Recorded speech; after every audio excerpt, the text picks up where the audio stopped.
Hello everyone, welcome to English Inside Indonesia. Materi kali ini Miss ajarkan terkait articles a dan juga an.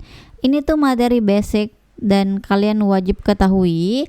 Karena apa? Ini tuh materi sering digunakan baik conversation maupun reading text. Nah, kita lihat sama-sama ya. A dan juga an itu menunjukkan kata benda tunggal. Tunggal itu maksudnya apa? Itu maksudnya satu bendanya. Contoh, satu pulpen, satu buku, satu handphone. Yang jelas bendanya tunggal dan bisa dihitung. Kita gunakan e dan juga an. Tetapi kalau bendanya 2, 3, lebih dari satu, itu tidak boleh menggunakan e dan juga an. Nah, kita lihat sama-sama ya. An digunakan untuk kata benda yang berawalan bunyi vokal. Ingat ya, bunyi vokal a, i, u, e, o. Jadi ada 5 bunyi vokal a, i, u, e, o. Kita gunakan an. Nah, contohnya apa? Apple, an apple, sebuah apel. Ya, kalau misalnya satu apelnya kita bilang an apple, sebuah apel. Nah, kenapa kita pakai an? Karena apple, ketika kita ucapkan apple, bunyi yang terdengar yang pertama kali itu bunyi vokal apple, apple, kan termasuk bunyi vokal ya, apple, Sekali lagi Miss tekankan ya, bunyi vokal, bukan tulisan awalnya. Jangan terkecoh di huruf awalnya a, makanya kita pakai an. Tidak ya, tetapi bunyi. Ketika kita ucapkan apple, itu yang terdengar itu yang pertama kali apple, makanya kita pakai an apple. Selanjutnya an egg juga kan yang terdengar pertama kali kan huruf vokal ya, makanya kita pakai an egg, sebuah telur.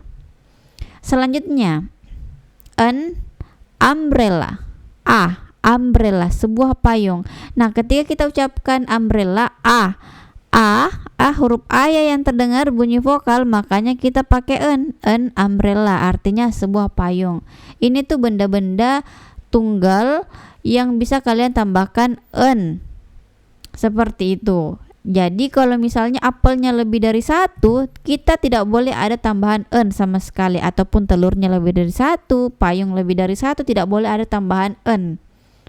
Ya, untuk benda jamak atau lebih dari satu, nanti Miss akan ajarkan di video-video selanjutnya.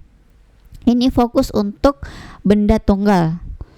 Nah, sedangkan a atau digunakan untuk kata benda yang berawalan bunyi konsonan. Nah, bunyi konsonan itu apa? Bunyi konsonan itu selain daripada bunyi vokal, selain daripada a, i, u, e, o. Itulah bunyi konsonan seperti b, c, d, f, g, h, semua yang bukan termasuk a, i, u, e, o. Contohnya a book, ya, a book. Ketika kita sebutkan book ya, book itu yang terdengar pertama kali itu bunyi konsonan b, book, makanya kita pakai di sini, a book, sebuah buku. Selanjutnya kita sebut ya pen. Ketika kita ucapkan pen, bunyi yang pertama kali kita dengar itu ada p, pen, huruf P ya. Jadi makanya kita pakai a pen, sebuah pulpen. Selanjutnya bag. Ini bag juga yang kedengaran itu bunyi konsonan b or b, sebuah tas. Nah, ini nih yang Miss tadi sebutkan, jangan terkecoh di penulisannya. Meskipun ini huruf vokal, tetapi cara bacanya ini university. Ketika kita sebutkan university, yang terbaca yang kedengaran huruf pertama yaitu y.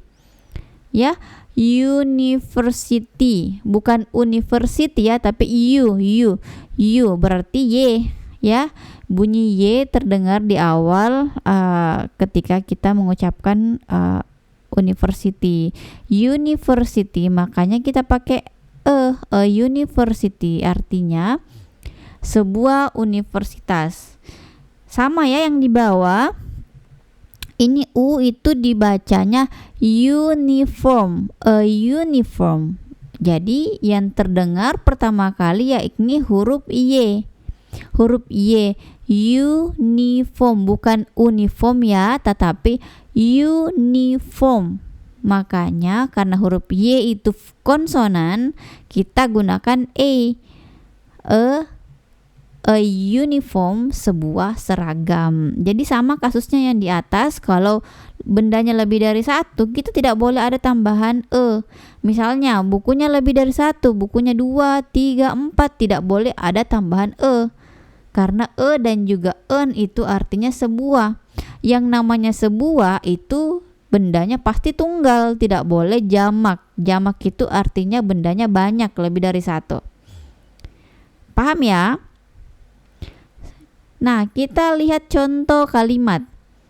Contoh kalimatnya, it is a book. Artinya itu adalah sebuah buku. It is a book, itu adalah sebuah buku. Nah, contoh kedua, it is an umbrella. Itu adalah sebuah payung. Selanjutnya, it is a bag. Itu adalah sebuah tas. Ya, ini contoh kalimat sederhana. Jadi untuk pembentukan bikin kalimat seperti ini nanti tenang saja, Miss akan ajarkan dari subjek, to be, dan noun lain sebagainya. Jadi tenang saja ya, untuk pembentukan kalimat kita akan belajar sama-sama bagaimana sih membentuk suatu kalimat yang baik dan benar. Nah, bagaimana nih teman-teman? Mudah sekali bukan materi terkait articles a dan juga on. Jadi tetap semangat belajarnya, jangan bosan-bosan ya lihat video dari Miss. Sampai jumpa dan see you in the next video.